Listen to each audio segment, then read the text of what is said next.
Hello there, and welcome back to Sound Alchemy Podcast, the place where I totally know what we're going to be talking about today. No, it's the place where we talk about the grim darkness of the current era when it comes to being a musician. In this day of the Lord, July 17? Yes. You're not June 17. 2025. Allegedly. And Thiago, could you introduce us to this beautiful, stunning, brave, and at the same time interesting topic? Hello, girls and boys. First and foremost, how's it going? Very glad to be back. Great to have you here as well. Today, we're gonna be actually sharing a little bit of ourselves, of our innards, of our feelings. No, we're actually gonna be talking about what got us into music in the first place. Besides bad decisions. Besides bad decision making, poor judgment, and and sheer stupidity. Yeah, sheer stupidity. And also, we invite you, taking into account that probably many of you watching are musicians as well. We would love to know what got you into music in the first place as well. Further down the conversation, it will be interesting to ponder if people are still getting into music, or if the things that pushed us into music are still a thing. How about if we begin from there? Do you think there's still interest in becoming a musician? I think it's lesser. Why? Because it's not fashionable anymore. Why? Because now the hot new thing is being a TikToker. Oh. Okay. Jokes aside. No, I know what you mean. It's being like an influencer, right? Being an influencer. Rather than a musician. Yeah, because, and it pains me to say it, but in a way, the influencers of now kind of took the space of the artists of the past. When it comes to mediatic presence. Celebrity status rather than the artistry. Yeah, not in influence or in legacy, because we're talking about some things that are less meaningful. I agree. But now the space that they used to occupy in society, it has changed quite dramatically. Yeah, so let's begin from there. Why do you think the change happened? Such a layered issue. No, just give me your most basic approach to the whole, to your answer.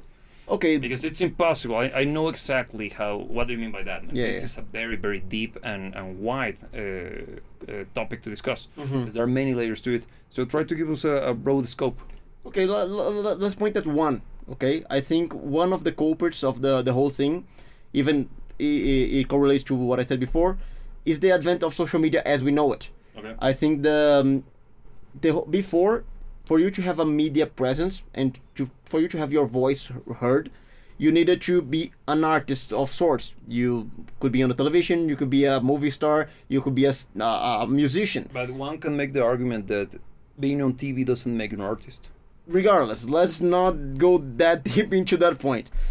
But nowadays, the advent of social media, let's say YouTube, allows for any person with a camera, basically any person with a phone, because now phones are camera, microphones, and studios, everything. Basically speaking, yeah.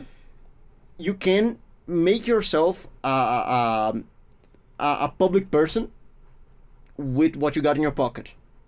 Just play the game correctly, a stroke of luck here and there, and you can. No artistry necessary for it to happen. So, in the end, since the influencers became big media people or big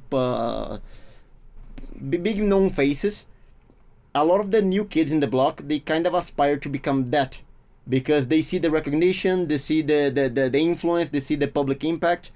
And they want that, not necessarily the way to get there. They just want the result. But that has been the case for everything since before.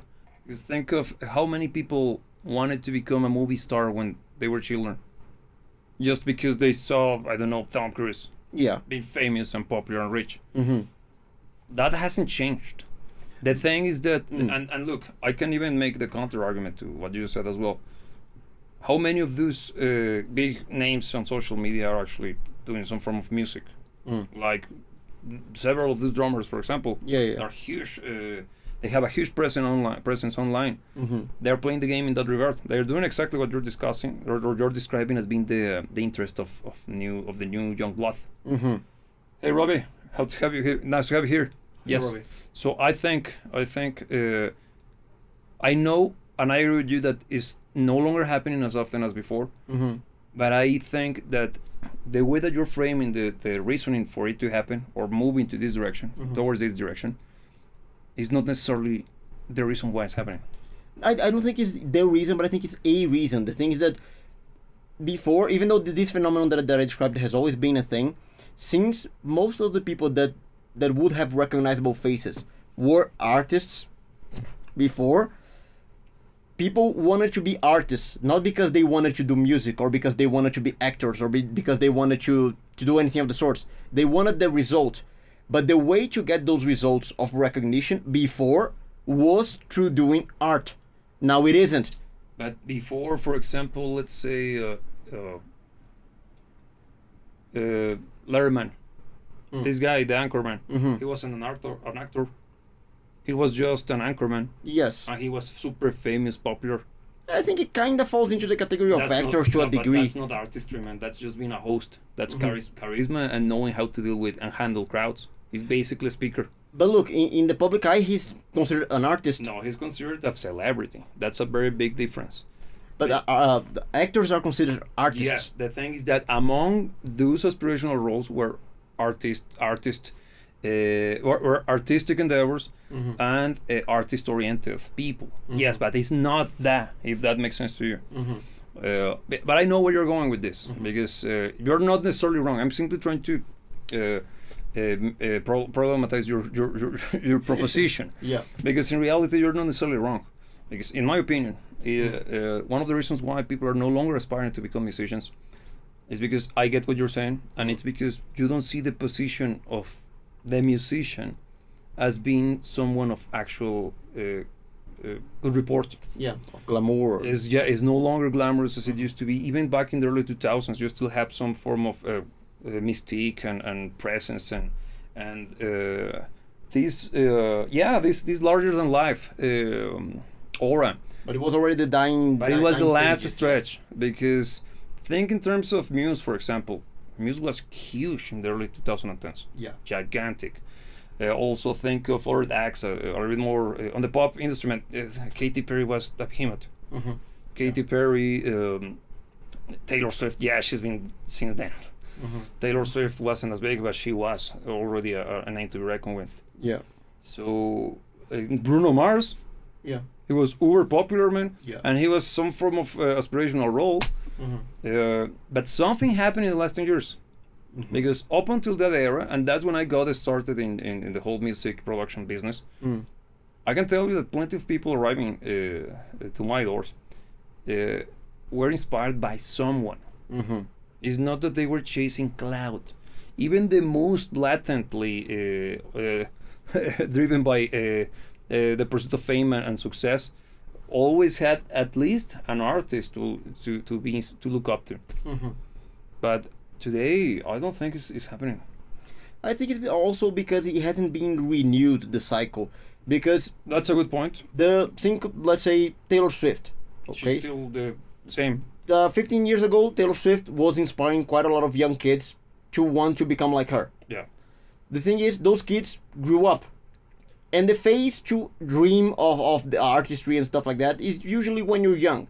Later on, if you decided to pursue that career, you're probably already on that track, but you're not with dreams of grandeur. You're just at it. Yes. Since there are no new artists catering to newer generations, you don't have that happening anymore. We simply got stuck, basically. Yeah, that's a good point. But for example, some of the guys that I worked with back in that era were inspired by Guns N' Roses. By that point, it was almost 20 years old. Yeah, true. So I don't necessarily speaking see that as being the problem. I think that a good chunk of us who grew up in the 2000s and late 90s, the image of the musician was still kind of cool. The guy with the guitar still had some form of lavishment. Yeah. Something that little by little got replaced by the guy doing this. Mumbling. Or this. The thing. Yeah. Yeah. Mumbling rather than actually singing. The drummer got replaced with the formulaic beat. The beat maker. Not even the beat maker, man, because who thinks of them? They think of the guy who is mumbling on top of the beat. True. Yeah. So I'm trying to make it. I'm simplifying it, or just to get to the core, right? It's a form of deconstruction, and you'll see that they removed, and by they I mean the mass media, the powers that be, the promotion of the idealized version of the musician. Think of Eddie Van Halen. Yeah. He was super popular in the 80s. Huge. And he was one of the many guitar heroes of his era. How many people got inspired? How many kids didn't go to Guitar Center to buy their first guitar just by seeing a photo of Eddie? Just think of the cover for Van Halen 1. Yeah, that's enough. I want to be one of those guys. I don't even know what they do, but I want to be one of those guys. Yeah. It stopped happening. MTV started to promote less and less that kind of music that has that aspirational role. But you still got some bands that inspired plenty of people in the 90s. How many people got inspired by Nirvana, Pearl Jam, Soundgarden, all of the guys that we discussed a few days ago? But in the early 2000s, still you have some of those aspirational roles, like Limp Bizkit, Linkin Park, Korn. I saw a little bit of PTSD there. Something not necessarily of the best of. Not the finest of the generation. But still people got into music thanks to those acts. But then 2010s, something started to happen. I don't know exactly what, because at that point social media was already gigantic. Because right now we're basically 10 years into the future, we're still living in a very similar, if not the same world. Nothing has changed. The promise lies now on AI doing the big leap forward, but so far it's just been a better, and even not necessarily better, just more efficient version of what search engine has been doing for the last 30 years. So it hasn't lived up to the potential, right? So I think the aspirational role changed. It stopped being promoted as the musician. And I think that's the reason why you began your premise with the idea of the influencer becoming the main aspirational role that kids are growing up with. Yeah. The thing is that you got some influencers that are musicians, but still they are not moving people into music as they used to. For example, think of Green Day. You got plenty of people who actually bought a guitar just by listening to American Idiot. Yeah. True. Something happened. Oh, many things happen. Yes, so that's a question for the entirety of you watching. What do you think happened? I don't know, for one. I clearly know that something happened, but I cannot put my finger on something specific to be the easiest, the smoking gun. Look, the thing is that exposition is king when it comes to inspiration. I think especially when you're talking about kids, which is basically the core of the conversation at this point. Because a kid wants to be what it sees in a good light. Yes. So let's say further in the past we had like cop shows that kids watched and they wanted to grow up to be cops or firefighters. Like Kid. The Incredible Car. What was it? Amazing Car or the Incredible Car? What's the name? You know, with David Hasselhoff. Yeah. But that's right. Yeah, but I'm thinking of the soundtrack right now. So you need to be exposed to it in order to be able to aspire for it. Now, the image of the musician is not exposed to kids. The closest thing to it is gonna be a music-based YouTuber. Yeah. That's the closest thing to it. But why would you watch a content from a music-based YouTuber? You gotta like music first. You gotta be into, for example, guitar. If you're watching someone who is a guitar based or driven YouTube channel or Instagram account or wherever, you already have to be into the guitar world, because one thing that I can see happening is the development of these communities. For as much as I cringe when I say that word in this context, because you got the guitar community, you got the drums community, you got the guitar pedal community, you got the guitar amplifier community, there is a community for everything. And that kind of tribalization, in my own opinion, it's partially what stopped making the idea of being a musician cool. Okay. Kind of way too nerdy, right? It's a little bit, and no, it's not gatekeeping. It's way too self-contained. Yeah, because gatekeeping is very important. You don't need tourists in your fan base. But it's self-contained. It's not attractive at all, in my opinion. Let's check this comment. Yeah. Rob is confused about the question. The question is this, Robin. It's because probably you joined a little bit later. Yeah. Why people is what got you into music in the first place? What got you into pursuing some form of a career, not necessarily a professional career, but what got you into music? But then we kind of led into, are people still being inspired to become musicians? Yes, or get into music in an active way. It could be the hobbyist, the aspiring pro, the session musician, even the wedding band. Yeah, or simply the enthusiast. Or the enthusiast. Simply somebody who's a fan of music, because but involved to a degree. Yeah, being active in what is the whole music thing. So, thank you, because that was the start. Yeah. So I think kids nowadays, since the whole kind of how can I put it, balkanization of what music is, looks and feels very daunting. Because in my day it was like, okay, I like rock music. Who should I talk to? Well, whoever tells you that they like rock music, okay. Yeah. I want to buy a guitar. Where can I get one? Where they sell guitars, okay, buy my guitar. Nowadays, the immediate reaction to everything is like, how to learn guitar. Incredible amount of information, and that information could be the first deterrent. Like nah. So are you telling me that I need a guitar, an amplifier, guitar pedals, these chords? Then I gotta understand what's the difference between a humbucker versus a single coil, and then man. Then how to record music? Damn. And this is coming from someone who I am teaching how to produce his own stuff, a hobbyist, a full hobbyist.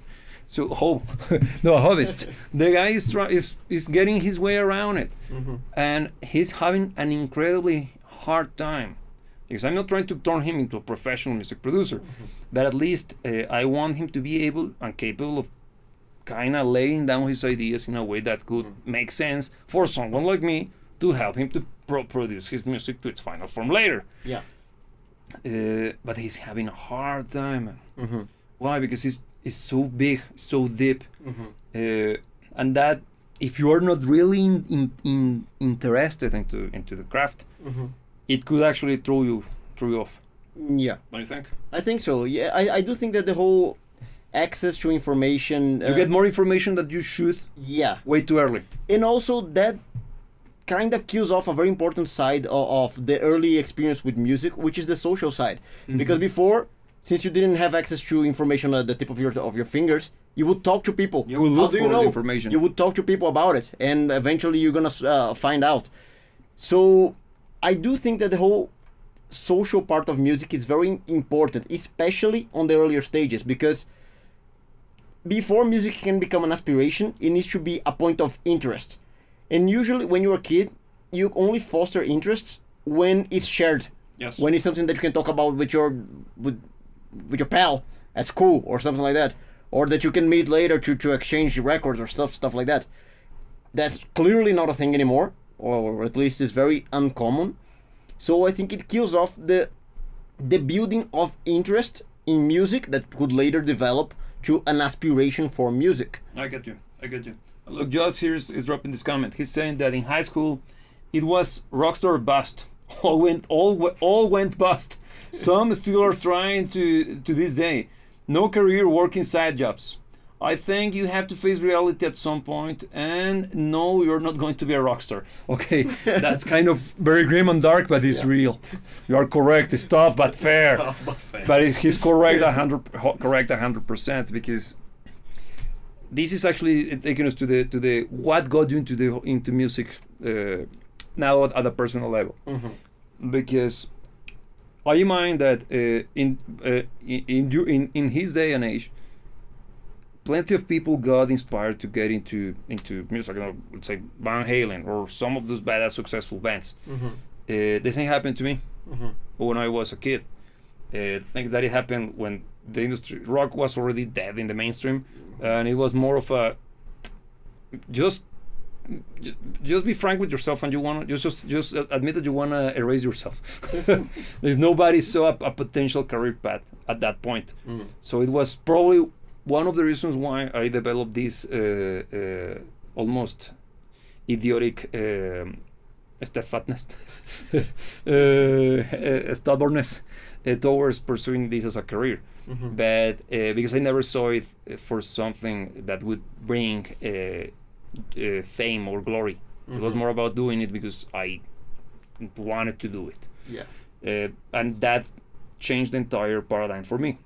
My approach to getting into music has always been almost like a crusade. I need to do it.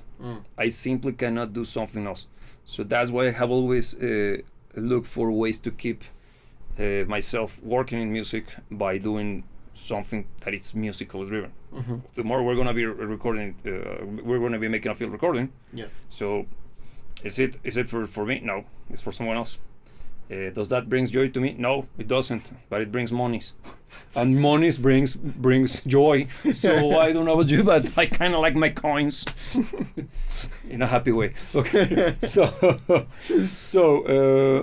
that begs the question: what got you into music? Okay, so before I share what got me into music, guys watching, if you have the time and the willingness, we would love to know what got you into music as well. So if you want to share with us, we can trade cards, Pokemon cards. Yeah, you can look at this as a therapy session. Yeah, group therapy. Group therapy, yes. At the end, everybody's gonna be crying. Crying and hugging. So yeah. What got me into music?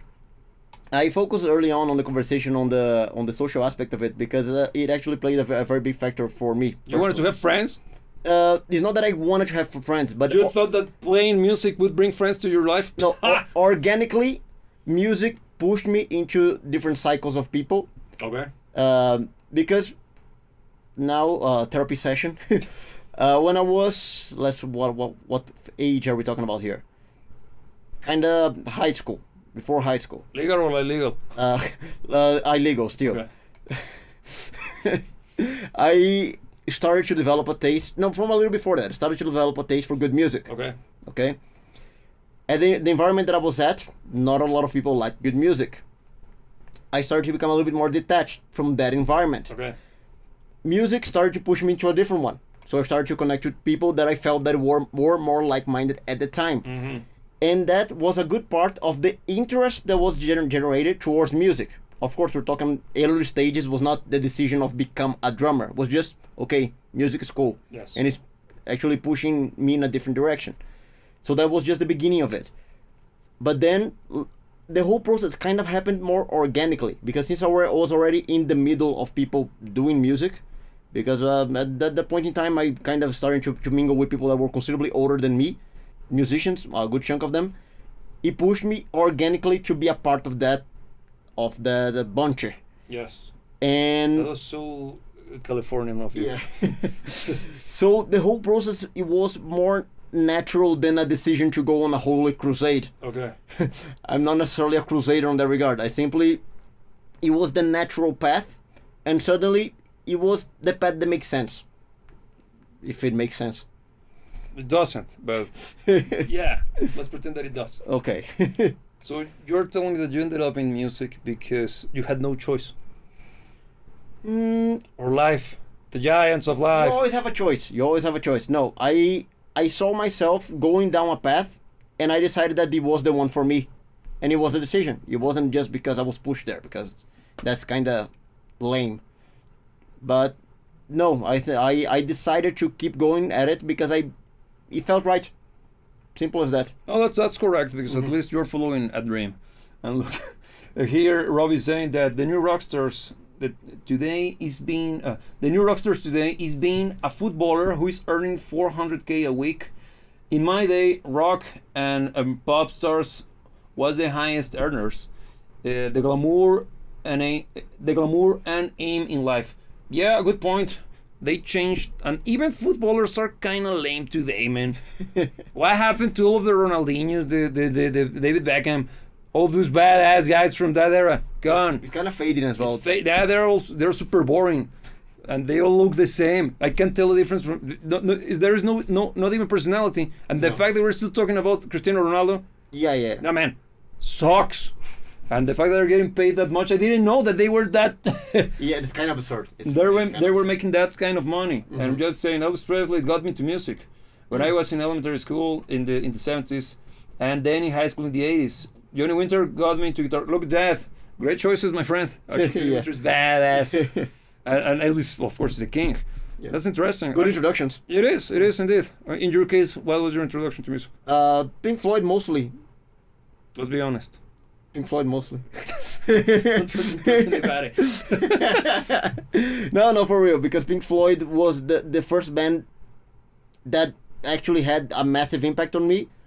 And it was the beginning of me taking a different direction when it comes to the circles of people, interests, and many other things that basically made me the person who I am today. So not necessarily the best. Not necessarily the best. Not something that I share with pride. It's just what it is. Sad but true. Sad but true.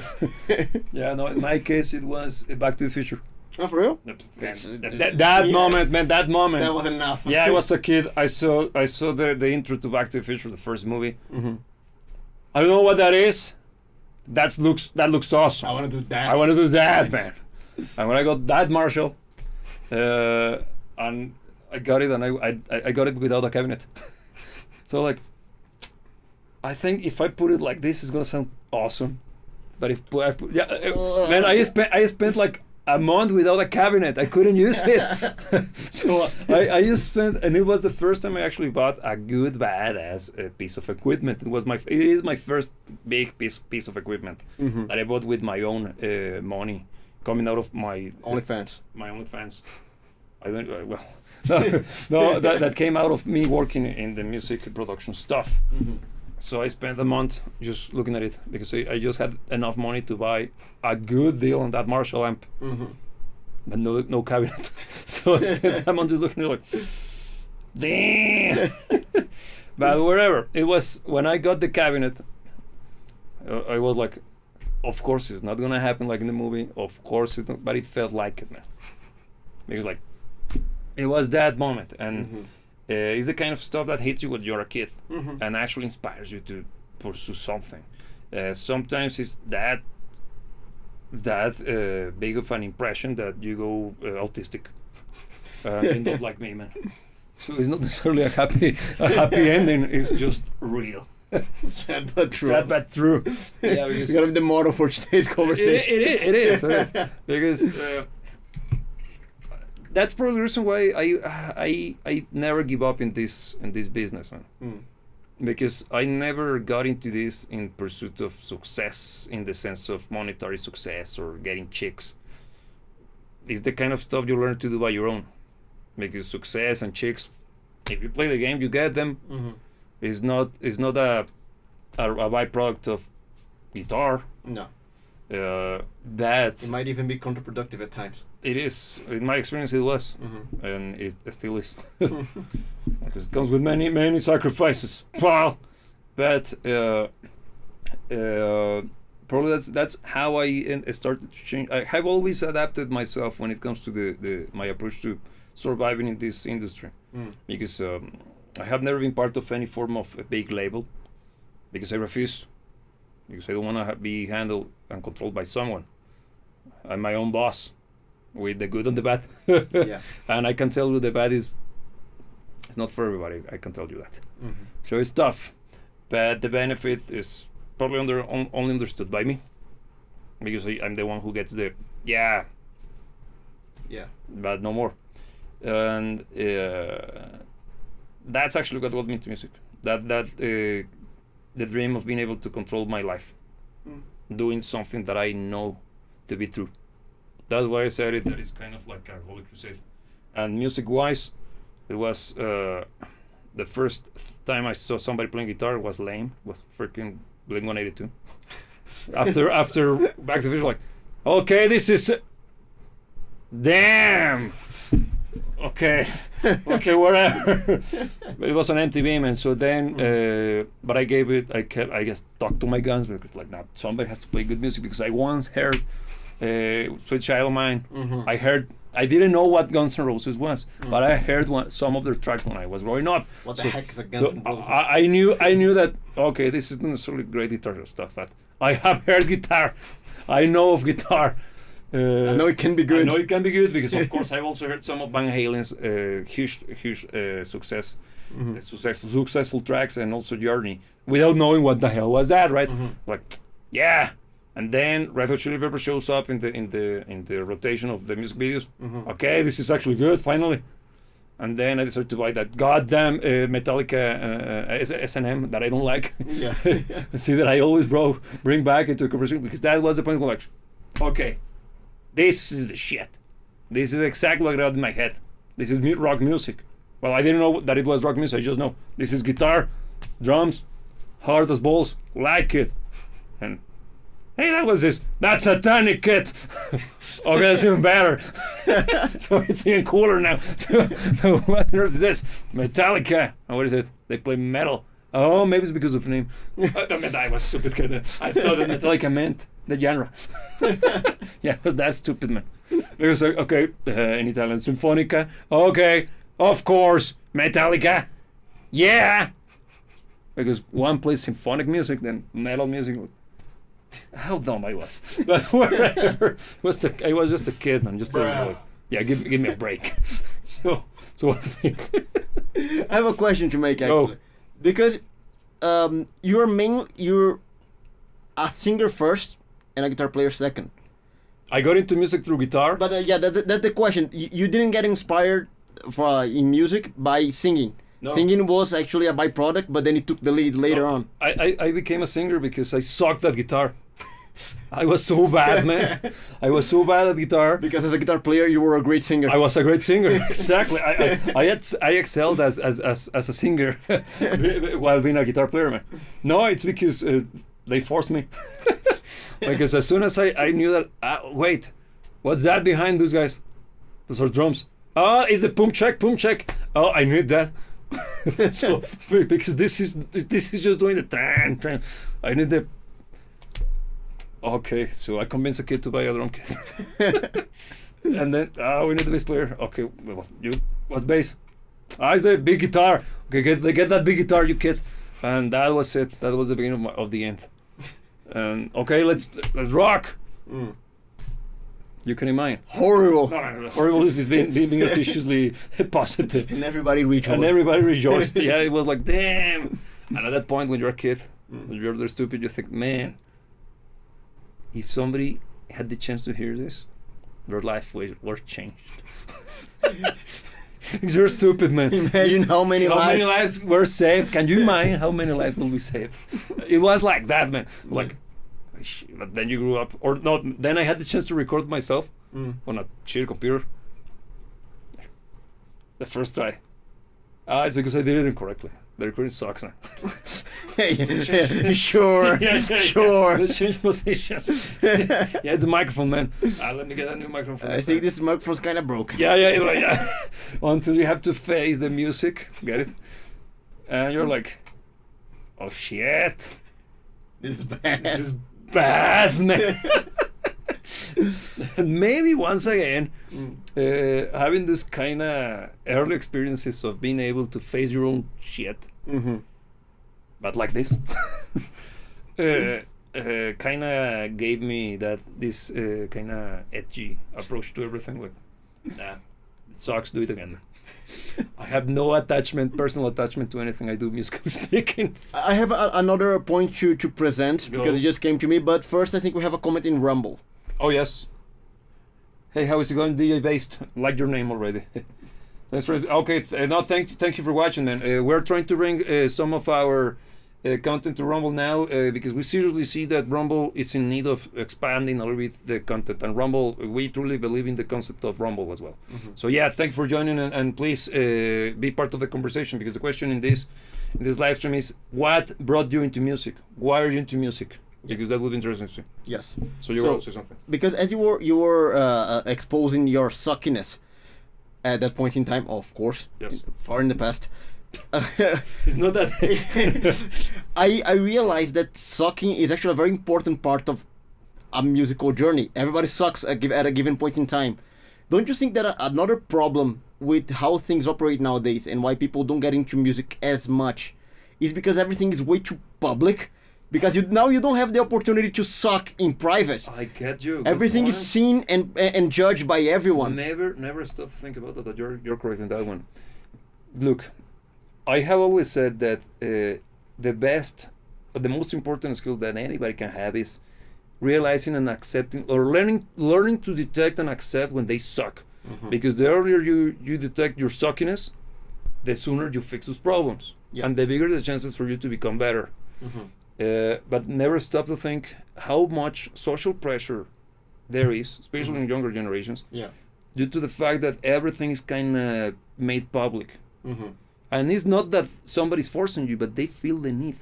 But because they are kind of Pavlovianly being trained into reacting in such a way. Yeah.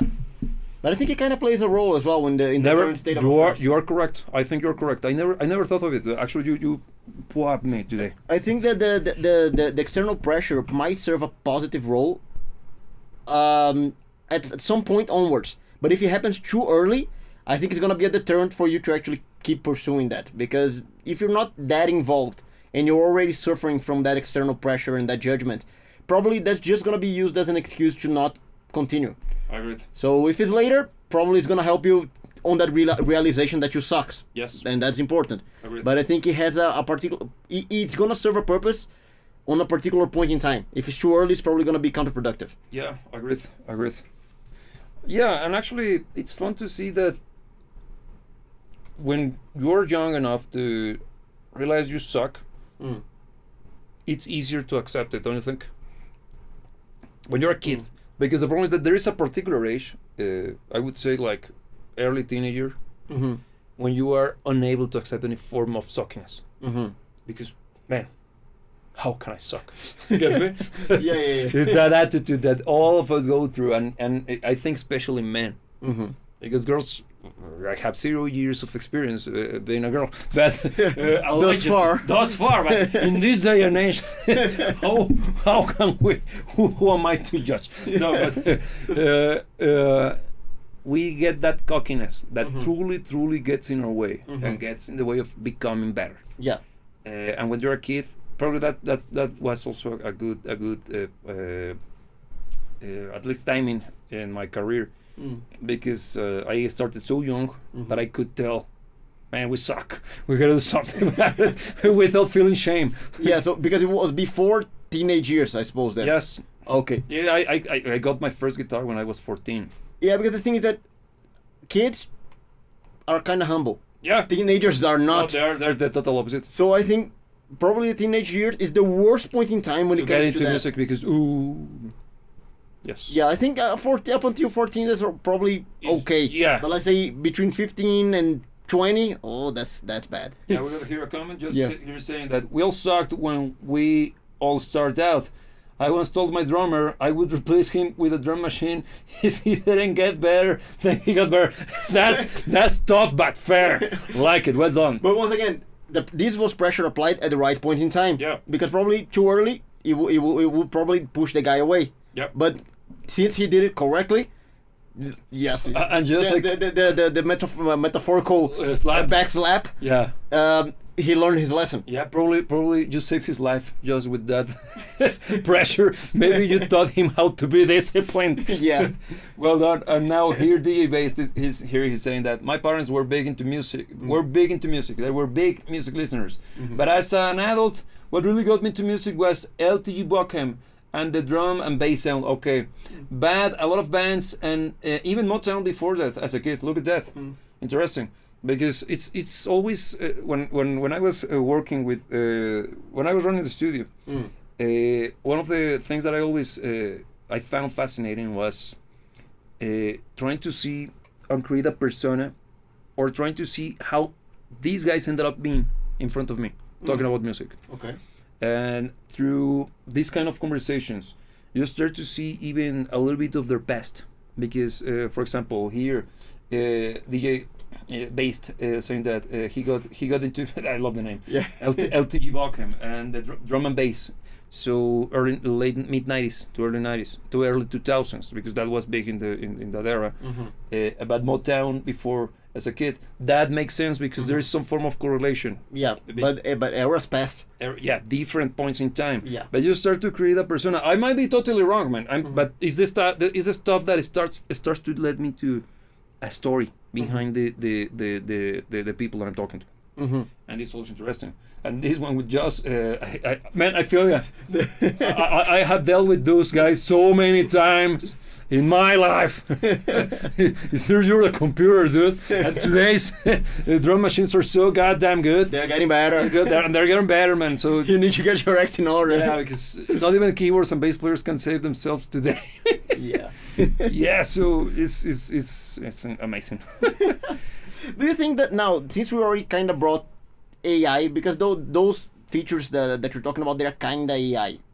They are kind of AI, but not necessarily. But yeah, let's play by ear. Let's play by ear and say that they are AI virtual instrumentalists. Got you. They are getting better. Yes. They are already very good and in development.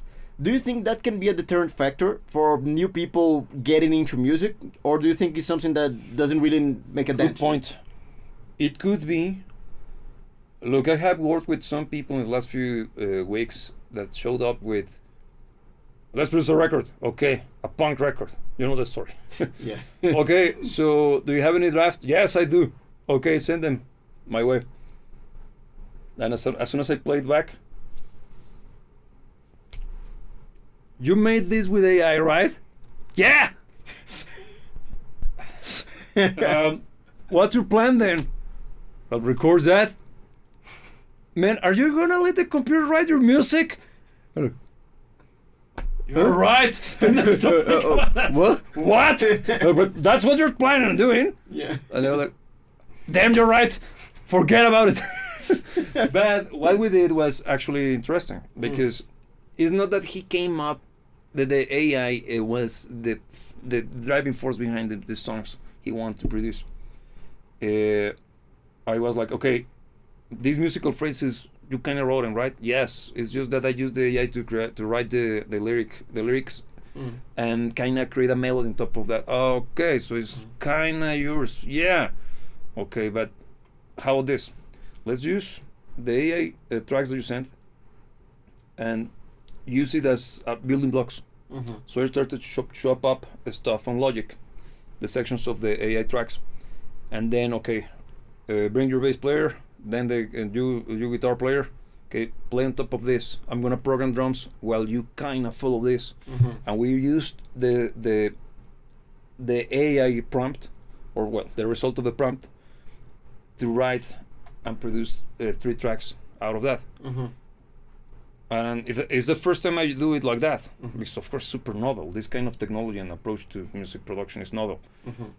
But the end result is not bad, man. And actually the entire track is theirs. I was just there doing the producer role, right? Guiding and trying to keep the songs together while letting the guys do their parts. And the only thing that is gonna end up being kind of AI is a little bit of the melodies on the vocals. But from there onwards, not that much.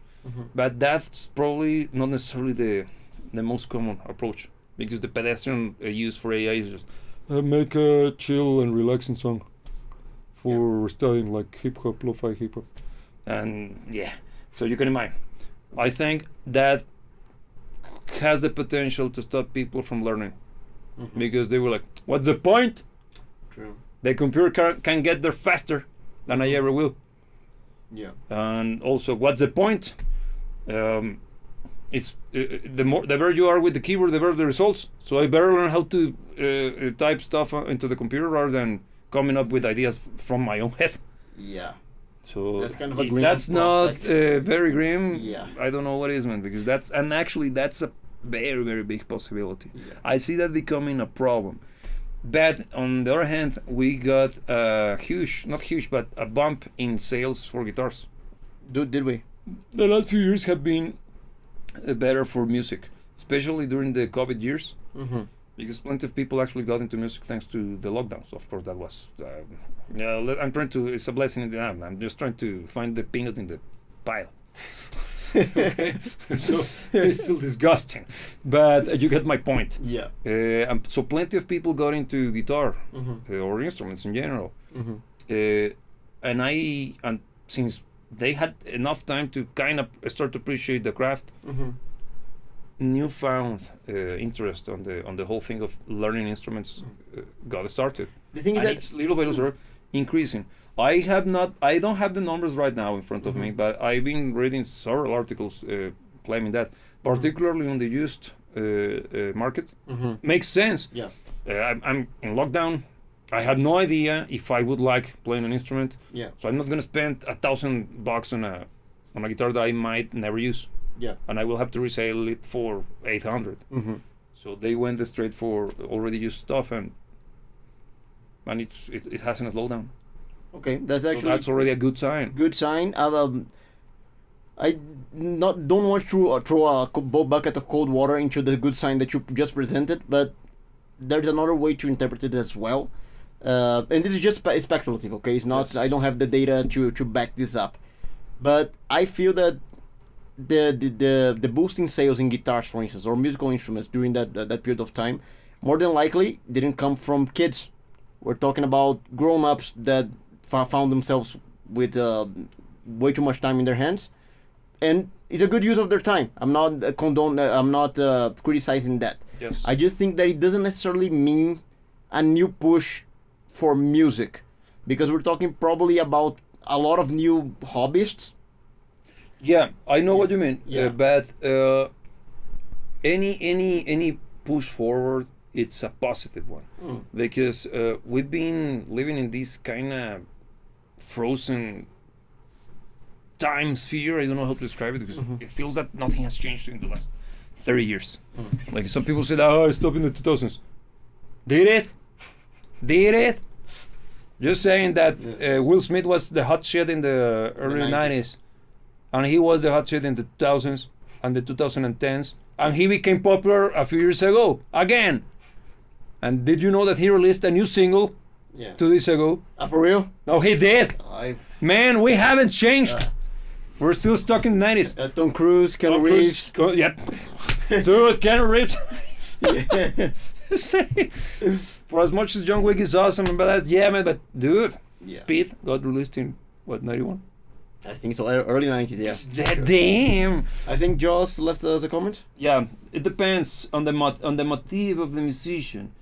I work with a singer who was in it for sex, drugs, and rock and roll. Another I work with was in just for music. We all have our reasons. Yeah, and that's actually one of the good points about this conversation, man, because most reasons will be good. Some will be reasonable, and a few will be bad or stupid.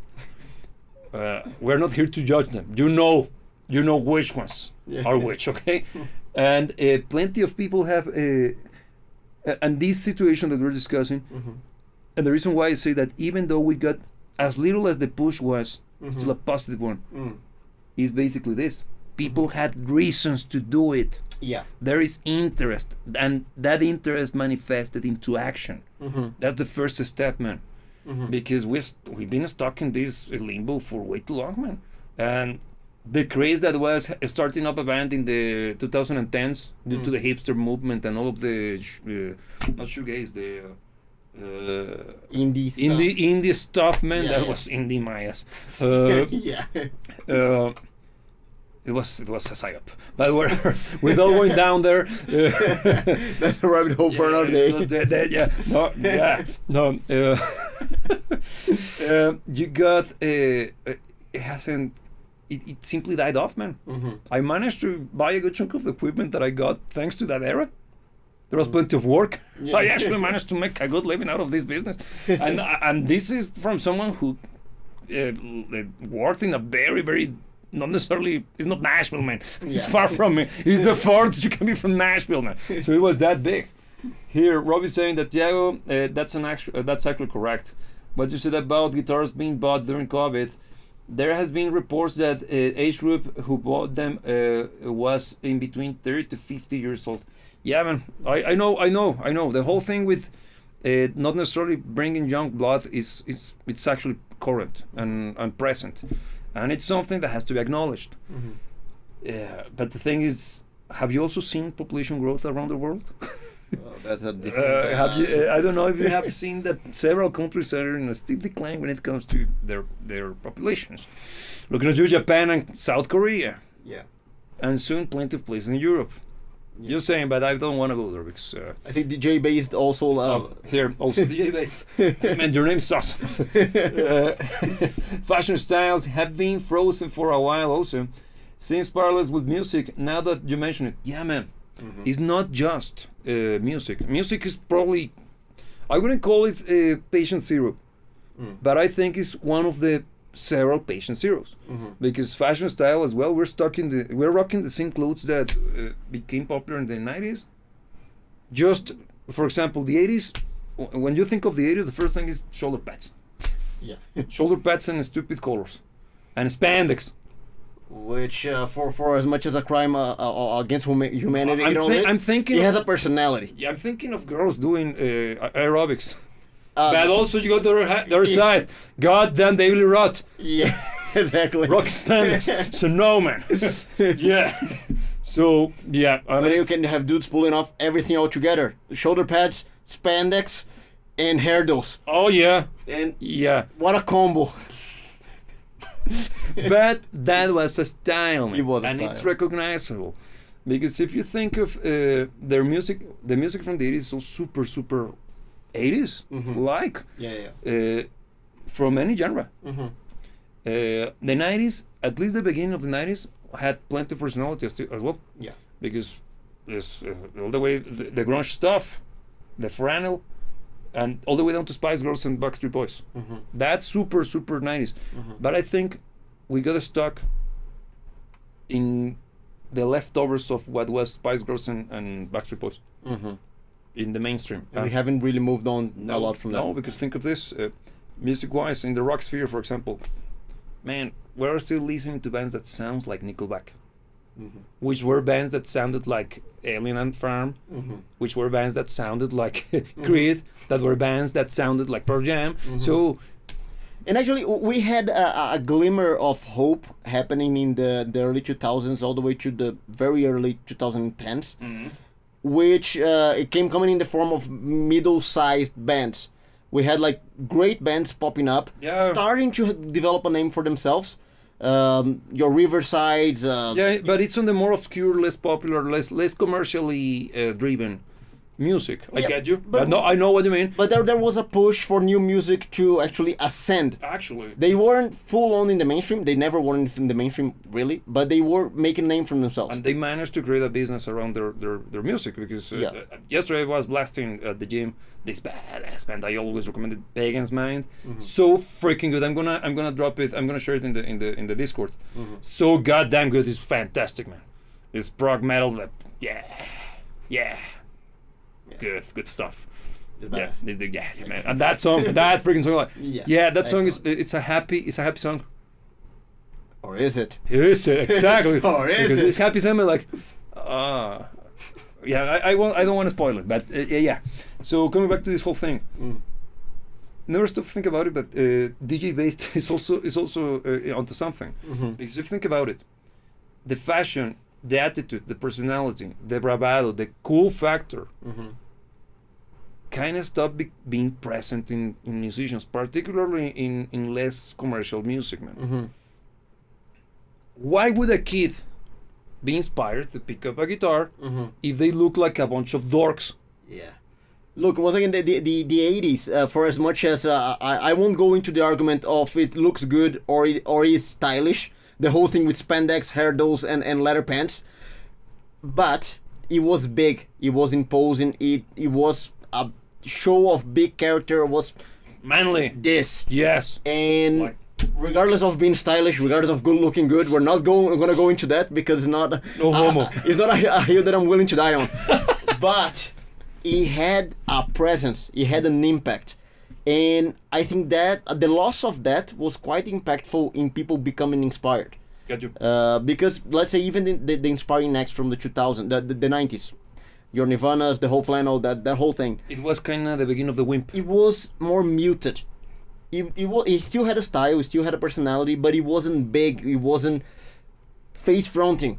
He didn't hit you in the face. Well, if you think about it, Oasis was they were bigger badasses than Nirvana. And that's not. Oh, I'm just saying. necessarily, I'm gonna drop it there. Here we go. Question. Robbie here is saying, do you think that younger musicians wants to be solo stars and not becoming a band member?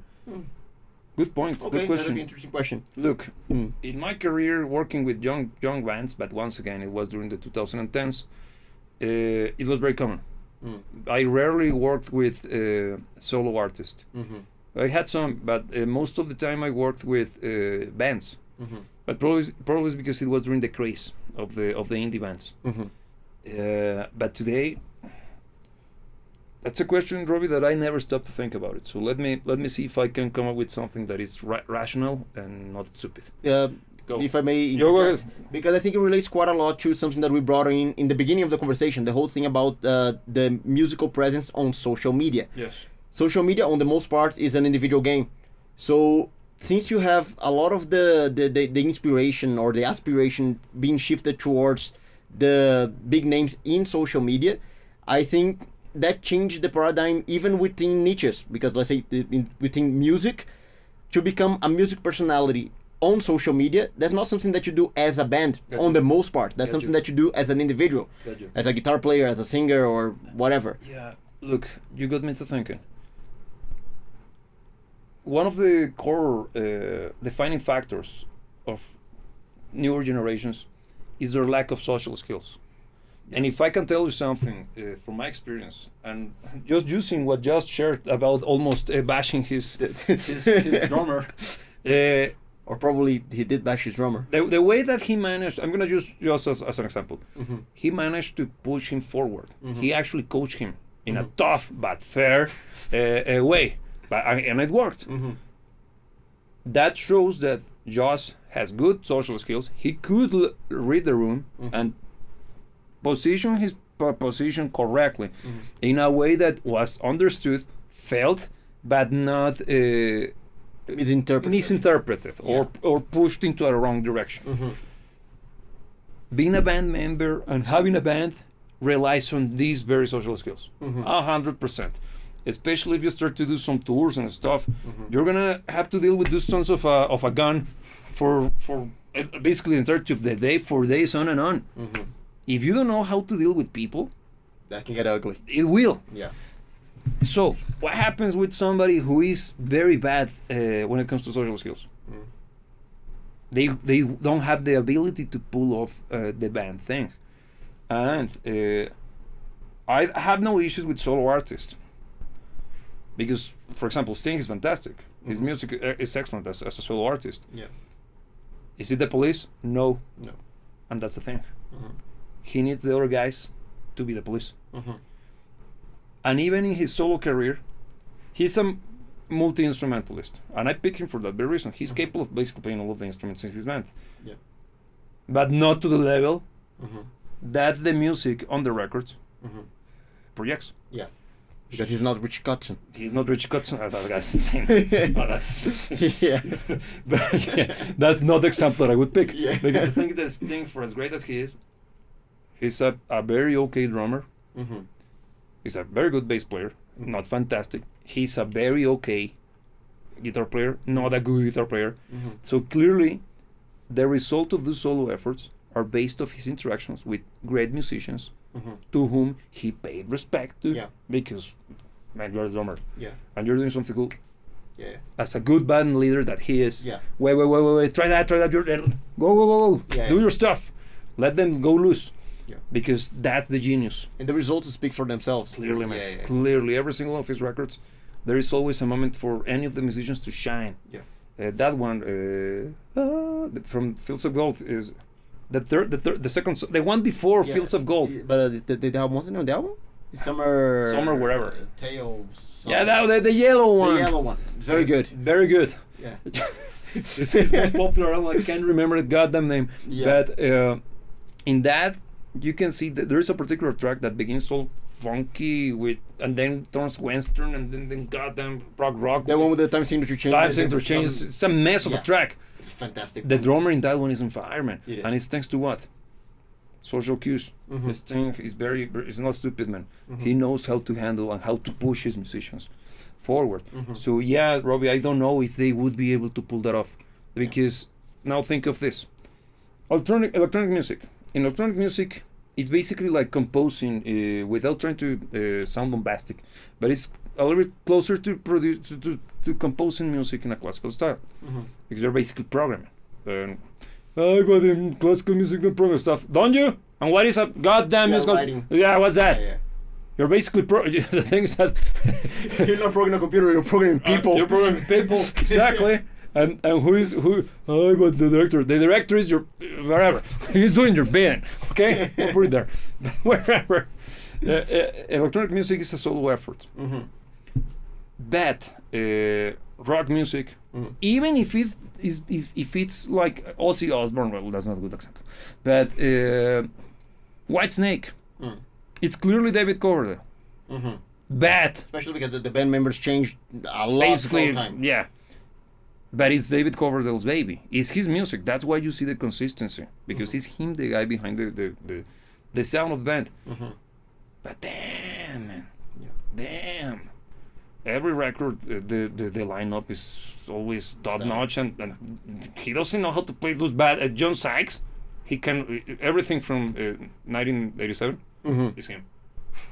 Yeah. Beat that. No, man. Insane, impossible. Yeah, he's a huge, fantastic guitar player, and the tone and everything. So you see, this whole thing with the interaction between musicians and the lack of development of social skills in these newer generations is concerning. Yeah. And might be one of the reasons why they not get into music. Because they might be like, oh yeah, but I don't know how to talk to a drummer. I don't even talk to my father. I don't have I'm not there. I don't even know his name. Okay, just here saying that in 2005, the top 100 was 30% band and 70% artist. Now it's 2% band and the few solo artists. The music industry has manufactured a lot of it. I would even say that out of those that 100, I would say 98% of the musicians in those spots were manufactured. More than likely. Being very honest, I can see how, and that piece of trivia that Josh is sharing is actually, if you look at it on a year-to-year basis, you start to see the decrease in the bands and groups charting, and you start to see how the decline and the uprising of the solo thing becomes more and more popular. This begs the question, why? Could it be because somebody's happily earning more money without paying? Yes, and manufacturing. I'm trying to avoid getting into trouble, guys. Let's just say that a solo artist is cheaper for the ones behind it. No, I wouldn't say that it's cheaper. It's easier to handle because you have control over one individual, not those pesky free thinkers. And usually, what makes a rock and roller or one of those more non-mainstream or non-conformist music makers? Well, they're non-conformist, so it's gonna be harder for you to have the leash on them, right? Yeah. But if you get somebody, I don't know, from the ghetto, right out of jail, whose talent is just being this, and you just give them money. Nothing to do what happened with rap in the 90s. And the thousands and Robbie's saying the lack of bands is why music is going down, in my opinion. Yeah. It's a symptom. It's a symptom because there has been plenty of great solo artists. Think of Vangelis. Fantastic. Yeah. Or think of Brian Eno. All of those guys. But you see that I'm starting to move over to the more electronic, but the good electronic stuff. Which is still kind of rock and roll, man, if you think about it. Yeah. It's just swapping guitars for synthesizers and stuff, man. Yeah. Because the personality is still there. Think of David Bowie. He has always been a solo artist, but his stuff is full on Prince. But, well, Prince and the Revolution was a thing for a while. Yeah. And that's how he... The thing that Prince has always been Prince. Yeah. And he's even known for being extremely... He's way too big, man. But he was on top of everything. Like Michael Jackson as well. Oh yeah, Michael Jackson as well. Yeah. Yeah, because Prince is such an interesting case, man. Mm-hmm. Like I truly recommend any of you to dig around his how Prince worked in the studio, man. It was not just discipline. No, It was autism. Sorry, there was a bit of a tangent now. There's a very big correlation, interesting correlation between these three artists. The solo artists that we just mentioned, David Bowie, Prince, and Michael Jackson. And they kind of... There's something that happened to all of them. Yeah, in mysterious fashions. Just saying. Good point. Never stop to think about it. Well... And I'm the conspiracy theorist here. I'm just raising questions. Yeah, I'm just asking questions. Could they be the right ones? I don't know. Look, as we reach kind of leaning towards the end of this conversation, Yes. do you think there's a modern artist that has the power to inspire new people to get into music? No. None? None. Whatsoever? Because we don't have new artists to begin with. The last one was Ed Sheeran. Yeah, It's been far from expiring. 15 years now. No, it's not about aspiring, man. It's inspiring. I thought you said aspiring. No, that guy is no longer whatever. He's no longer that relevant. But not even him. And he was the king of the goddamn world for what, 5 years? Yeah. In a way that was ridiculous. And before him was Justin Bieber. And now they try to do the same with Taylor Swift because she has a rich daddy, so she forced her way in. And then they're trying to do the astroturfing of that tiny Sabrina Carpenter. Yeah. But none of them are inspiring role models, man. Because we had for a while John Mayer. John Mayer, man. He's another psyop, man. We had for a while John Mayer, who actually pushed people to get a guitar. Did he? I do think he did. I don't think so, man. Because he became popular among guitar players after he was already popular. I think that was a psyop to make guys buy pop records. No, for real. They simply doubled the sales of the records from that guy, man. By creating this guy's the next guitar god. Is he? He is good. No. Like many. The power of many. Like several millions around the world. But because if you listen to his music, is he truly doing the guitar stuff? He has his moments. Like 3 minutes out of a 90-minute record? Perhaps. That's not guitar god. That they told you. They convinced you. Psyop. Robbie is telling us his mind there. Okay, let's see. This ties into what Thiago was saying earlier about social media. Yeah. Social media is the solo stars and a bit like music today. These modern stars are not in the same league as the real legends of music. Yeah, man. And without trying to sound like a boomer, I think it's because the grass was greener before. Was it? Yeah, they got better grass. Today it's kind of hydroponic and very weird. It smells weird. It smells funky. No. Shit, that was terrible. Sorry. No, I mean that before even our culture was. I'm gonna try to avoid being blackpilling, okay? Okay. But trigger warning is gonna be blackpilling as balls. Don't you think that today's world feels depressive? Like, all around. In the morning, when we're planning the day, while having coffee, we're talking about how Dune failed at being this generation's The Lord of the Rings or Star Wars. And why did it fail? We already discussed the fact that Zendaya, all of the liberties they took. But it's not only that, man. You said something that is important. No enthusiasm. Now, do you think this kind of mentality, which is not necessarily, it's actually worldwide spreading, and it's almost like it's the current year, to quote a particular politician, is what is? Don't you think that this kind of attitude towards life is capable of motivating and bringing or inspiring someone to do this? Like, I don't know, Tina Turner level? No, it won't. No. It won't? Yeah. there are cases, of course. I include myself in that. I hope to be able to produce stuff of that caliber at what point. But even I can accept that my drive comes from a completely different point in time. It's not this. Yeah. So what do you think?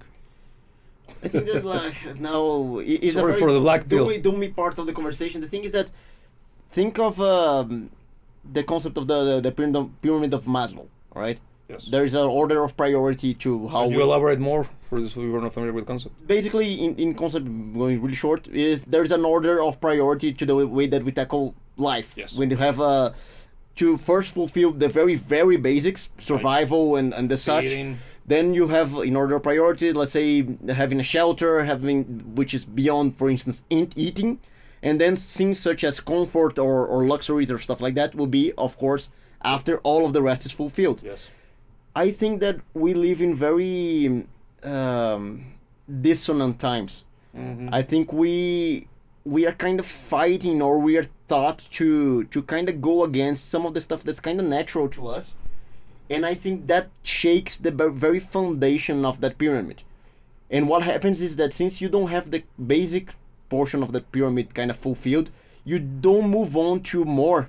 You don't aspire to grandeur. You don't think of, for instance, legacy. You don't think of things that are... Heritage. Yeah, they're way above on the pyramid, because if you're concerning on survival, for instance, you don't care about that. Of course. But of course, we're talking about a way more metaphysical approach to this. Look, I can grant you that if we were talking about, a country in the Middle East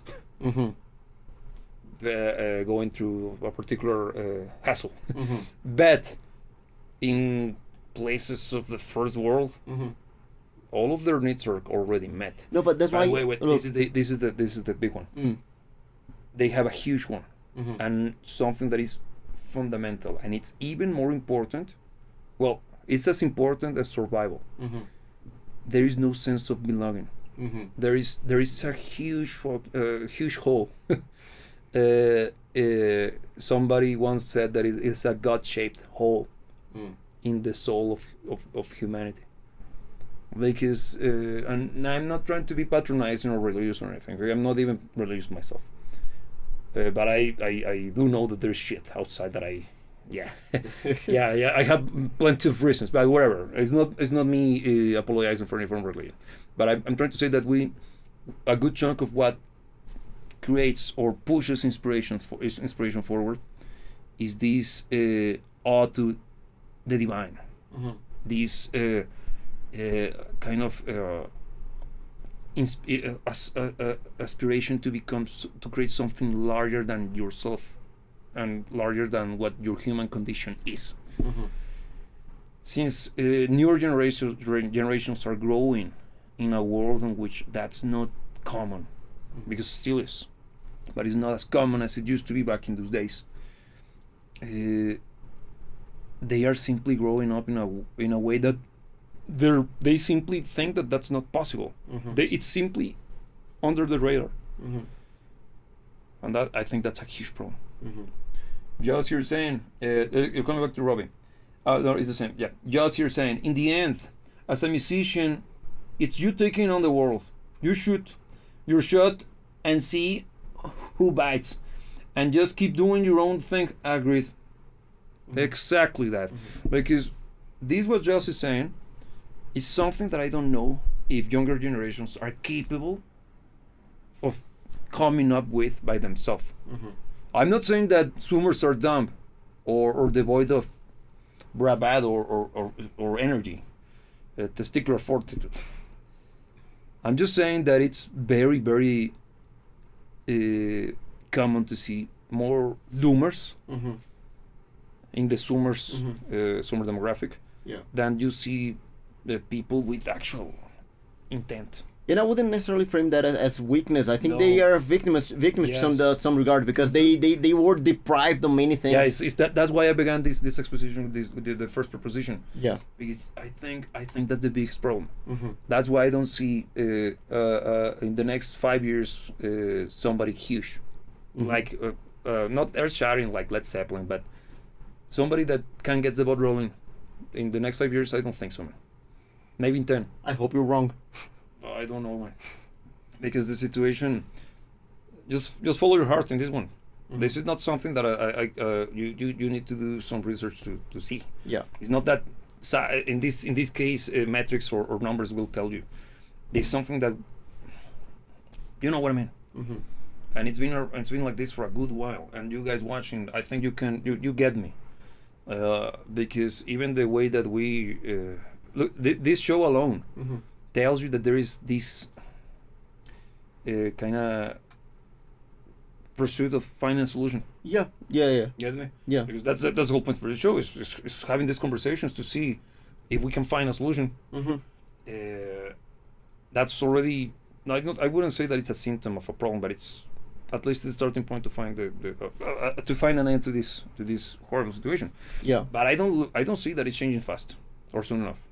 I think we for as much as we have the tendency of thinking that we are too small to face such a big issue.